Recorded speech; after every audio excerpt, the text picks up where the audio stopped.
Mongolian wrestling is a combination of national sports and thousands of years of tradition. You can see from the rock paintings that Mongolian wrestling dates back as far as 7,000 years ago. It could even be earlier than that. Nadam Festival is Mongolia's biggest celebration. A total of 1,024 wrestlers test their might in the competition, and only one of them becomes the champion. Of course, to perform well, wrestlers must train well. With this program, we are presenting you the training regime of the wrestlers who will participate in the Nadam Festival competition. His name is tttttte Demding, and he is training for the Nadam Festival with the local wrestlers.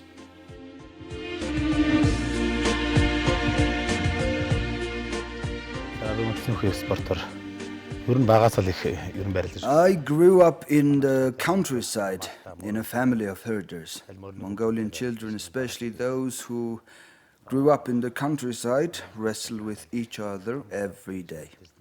I loved to wrestle with my friends when I was young, and I could defeat every kid my age. There are 21 provinces in Mongolia. Wrestlers of each of these provinces come together to train for the Nadam Festival a month before. However, they don't train in the city or in sports gym. Then where do you ask? In the countryside.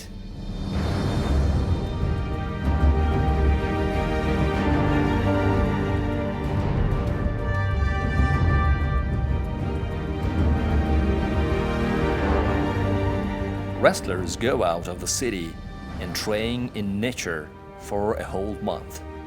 This way, they can prepare themselves physically and mentally. Away from the noisy city life and entirely focusing on their training without any interruptions is essential for their performance in the competition. Nadam Festival starts on 11th of July every year, and wrestlers usually start their training around 10th of June.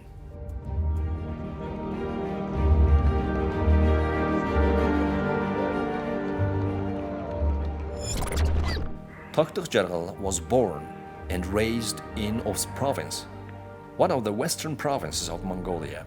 The province is famous for its strong wrestlers throughout the nation. He is training with the local wrestlers as a team. Just like this, wrestlers of every province have started their training.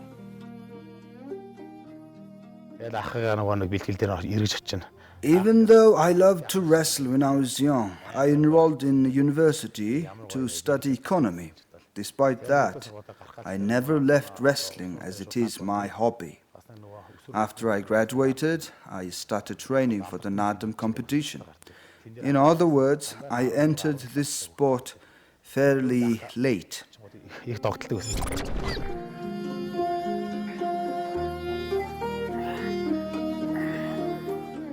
tttttte is just one of thousands of young wrestlers preparing for the Nadam competition. His goal is to perform well in this year's competition and gain a rank. And speaking of which, what is his rank and his accomplishments? To answer this question, we must explain the ranking of Mongolian wrestlers. There are regional, provincial and national grade ranks. While a national Nadam Festival taking place in the capital city of Ulaanbaatar, each of 21 provinces and 330 sub-regions celebrate their own Nadam festivals and competitions. Obviously, if you perform well in the sub-region competition, you will get sub-region grade rank. Provincial grade rank for performing well in provincial Nadam competition, and the same principle in the national Nadam festival. Just a piece of advice: it is not recommended to wrestle in national Nadam competition if it's your first time. because the best of these titans compete in the National Nadam Festival. But there is no harm in testing your might in some regional competition. Why not? Mongolians believe that immense fortune and spirit is lifted when you take part in Nadam wrestling competition.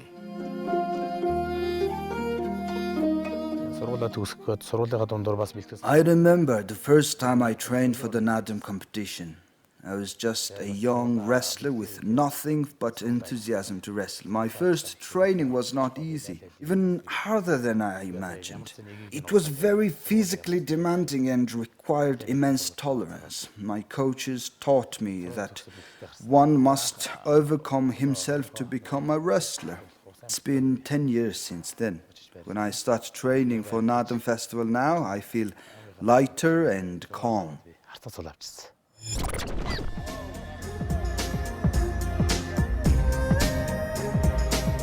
Let's talk about ttttteeestttt's rank. He has a rank of lion.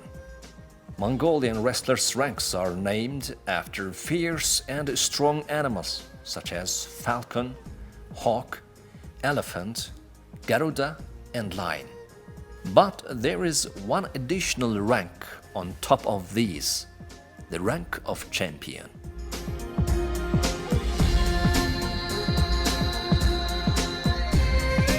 As I have mentioned before, tttt has a rank of lion, but he is a provincial grade lion. This rank is given to a champion of a provincial Nadam competition. To win this rank, one must compete among 256 wrestlers and win all 8 rounds. Would it be easy? tttt worked hard for 4 years to get this rank.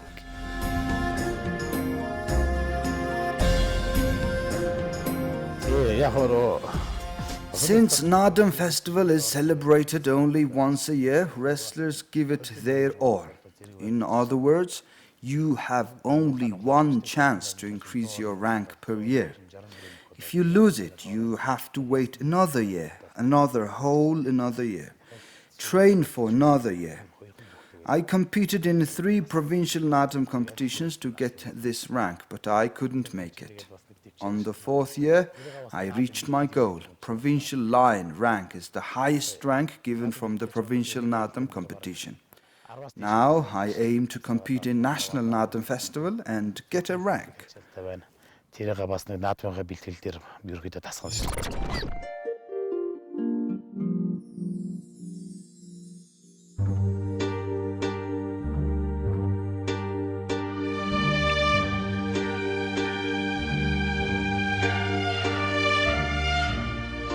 Usually, 1,024 wrestlers compete in National Nadam Festival. They wrestle each other, and the loser is terminated from the competition. Of course, the winning wrestlers will be paired up in the next round. By terminating the losing wrestlers, only one of them will become a champion without losing.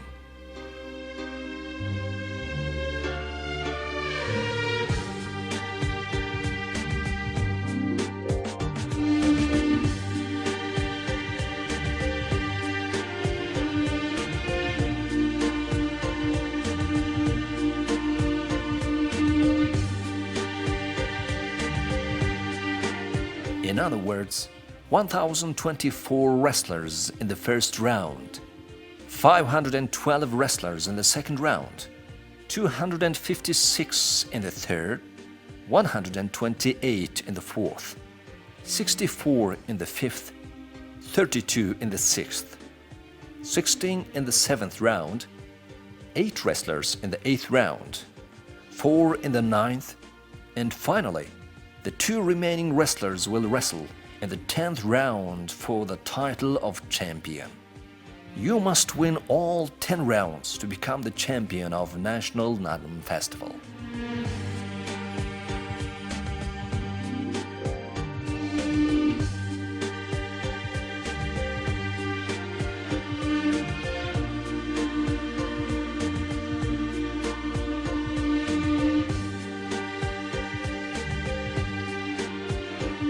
If you win 5 rounds in National Nadam, you will earn the rank of Falcon, rank of Hawk for winning 6 rounds, Elephant for winning 7 rounds, rank of National Grade Garuda for 8 winning consecutive rounds, and National Grade Lion for winning 9 wrestlers.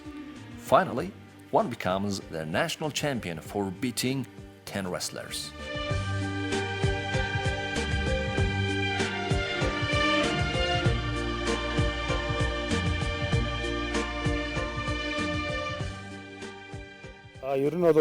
Wrestling in a national Nadam competition is a man's pride, but performing well and earning national grade rank is a wrestler's ultimate goal, because earning national grade rank is not so easy.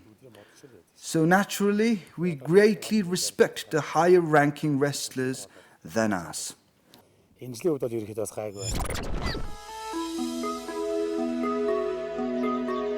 Let's see how he trains. Wait. Wrestlers take a morning hike to the mountain before starting their training.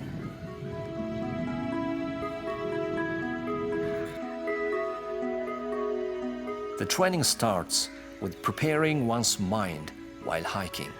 The stone piles or mounds on top of mountains are common sight. These mounds are small shrines dedicated for praise in nature.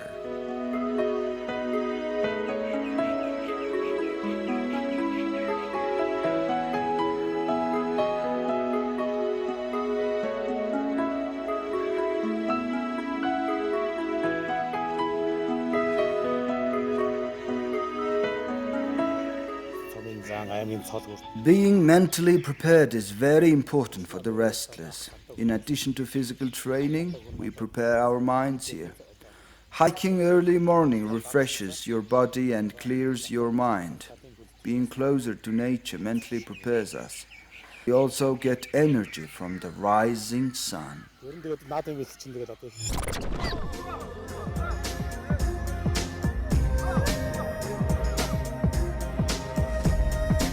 After hawking, wrestlers do stretching exercise. It's important to pair flexibility with strength.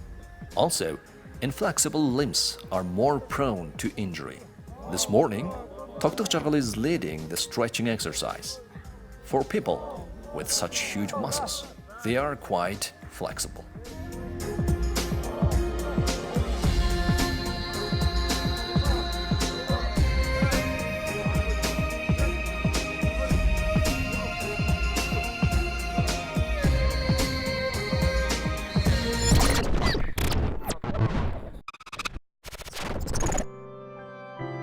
Hat. The 4 sides of the hat each represent one of the old 4 provinces of Mongolia, and the top knot represents 5 regions of the Buddhist government. The red strip was added in 1995, and the yellow stripes were added as a way to show the wrestler's achievements. Also, the rank of the wrestler, champion, lion, elephant, or hawk is attached to the hat as a badge carved out of silver.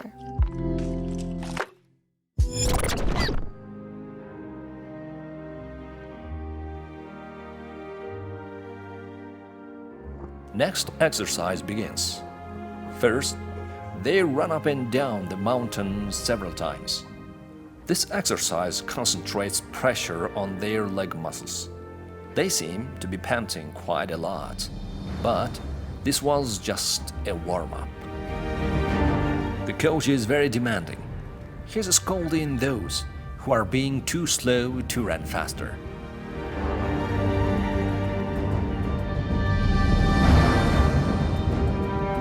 After running for approximately 15 minutes, they must rush as fast as they can for the last 40 meters.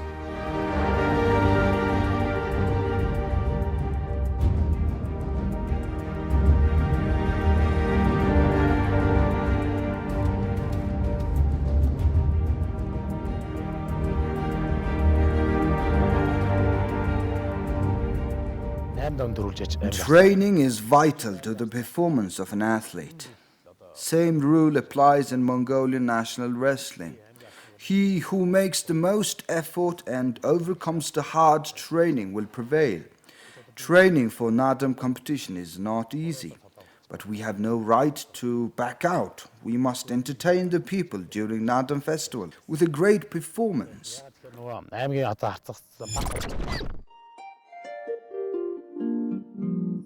After rushing to the finishing line, the training starts.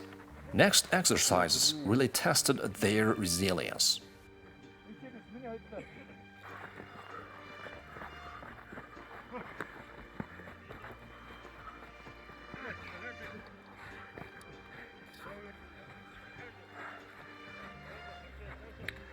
He who was most resilient will be well trained. Most of the wrestlers training are young wrestlers with regional or provincial grade ranks. Although some of them experienced muscle spasms, they didn't back down.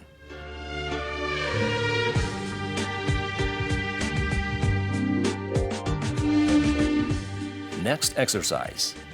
They must carry each other and get to the other side of the river. They do this several times.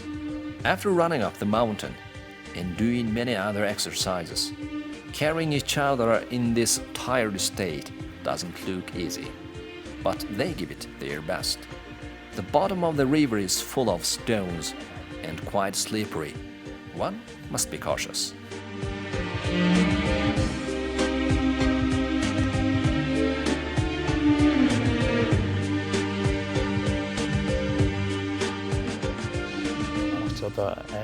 We train like this for 4 days of the week. On the other days, we practice our wrestling techniques. During the training, there are certain restrictions and rules. For example, one must not use alcohol, leave the training ground without permission, and follow the advice and instructions like it is a law. It is like serving in the army. Everyone is under one rule and must follow commands. This makes us more disciplined and responsible. After carrying their bodies, who weighs as much as 100 kilograms, their training is still not finished. Next up, crunches. The coach demands them to show resilience and train well.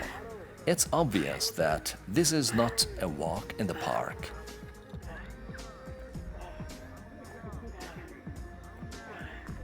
Now, push-ups. The coach will count, and they will do push-ups. If anyone does half push-up, the coach will restart the count. So you must never give up, no matter how tired you are, for the sake of others.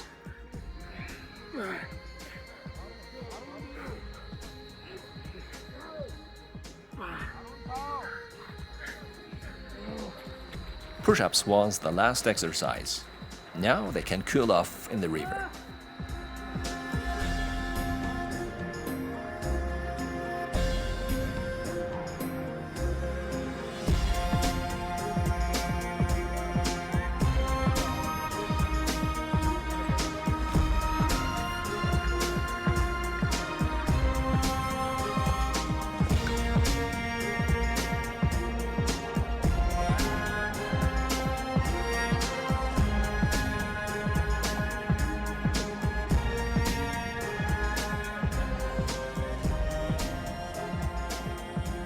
They can train in the city inside an enclosed hall, run on treadmills, bench press barbell, and shower afterwards. But they prefer being closer to nature by running up the mountains and cooling off in the river because they are training for Nadam festival. Thousands of other wrestlers train just like this for the Nadam's wrestling competition. But other times, Mongolian wrestlers use gym equipment and train hard in comfortable halls. You might ask, how do they train like this for Nadam festival? We cannot fully answer this question.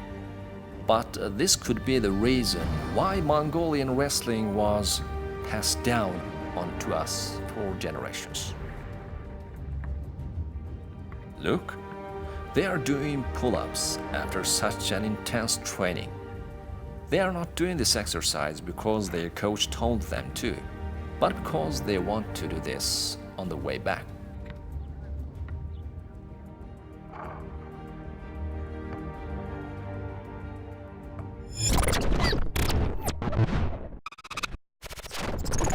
Wrestling outfit.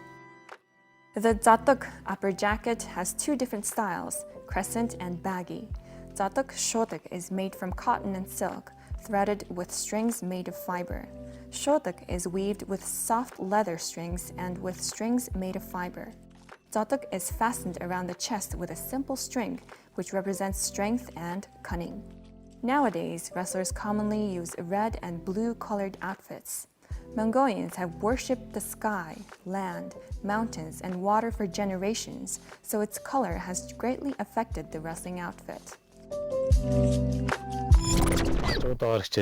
You can learn lots of things from Mongolian wrestling. First of all, you learn to be resilient. Young wrestlers learn respect.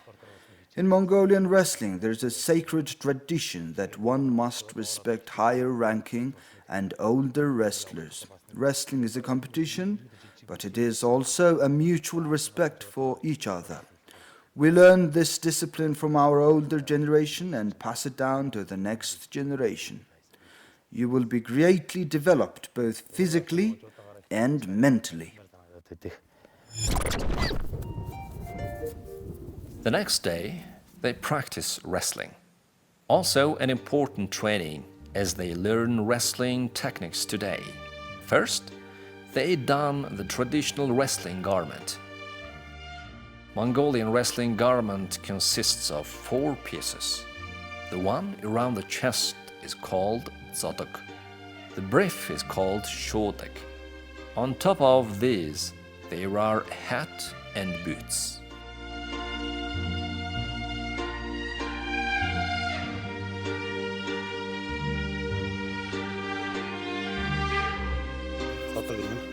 There are lots of things to talk about if we are to explain wrestling garments. Let's take the hat, for example. We must explain so many things such as the shape, 4 sides, knot on the top, pin with animal carving, the hanging cloth behind and markings on it. Each and every one of them has their own meaning and symbolism. As for the boots, they are made by hand from cow leather. To make 2 pairs of boots, it takes almost half a month. Patterns on the side have their own meanings and symbolism. For example, young wrestlers can wear decorated boots like this after they earn their first rank.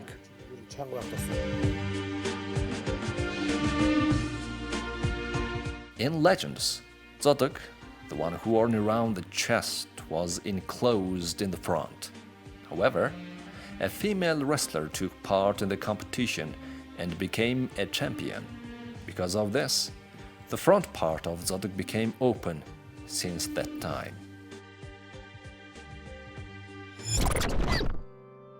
Boots. Leather boots with upturned toes are durable and convenient for executing techniques. To prevent from slipping off during a match, soft wood such as bamboo is inserted between the socks and boots for extra fit and slip resistance. Wrestlers use feet wrapped to prevent ankle injury. The part of the sock insert which overlaps the boot leg is called khara. Various kinds of patterns are weaved on this part for decorative purposes.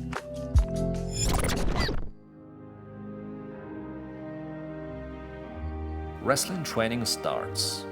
They flap their arms like mighty birds upon entering the field. Their eyes are set upon the far hills, very elegant and sure of their skills. While dancing like this, they look like fierce predator birds such as falcon or hawk. This could well be the reason why some ranks are named after these birds.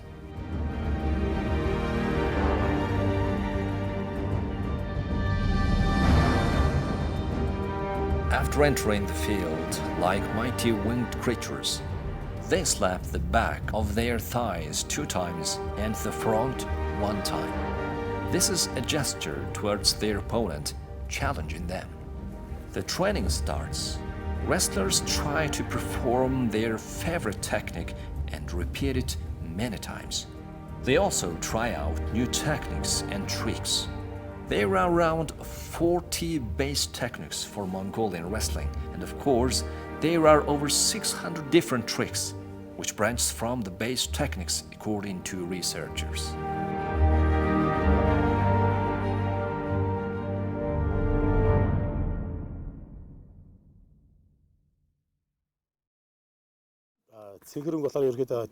Mongolian wrestling match takes place at once for every wrestler, so the competition field must be vast. In other words, we don't wrestle in enclosed small arenas, we wrestle in vast fields.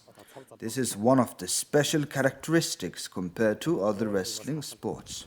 We have great vast lands, our lifestyle and nomadic tradition is greatly influenced by the size of the steppes. I think that this mindset and lifestyle, the one that is not limited by space, influenced the traditional wrestling style.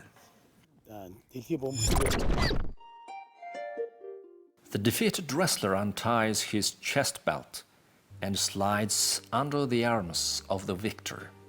This represents that he accepts his defeat and showing his respect to his opponent, a true image of sportsmanship.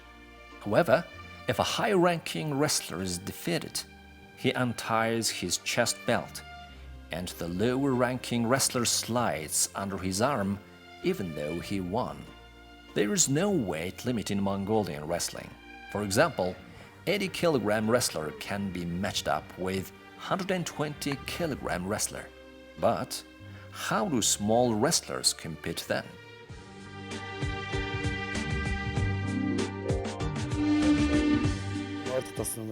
I am considered fairly small for a wrestler, but there are both advantages and disadvantages for being small. To wrestle with someone who's bigger and heavier, one needs to be fast and do combo techniques. Small wrestlers can defeat any big opponent. This is another specialty of Mongolian wrestling.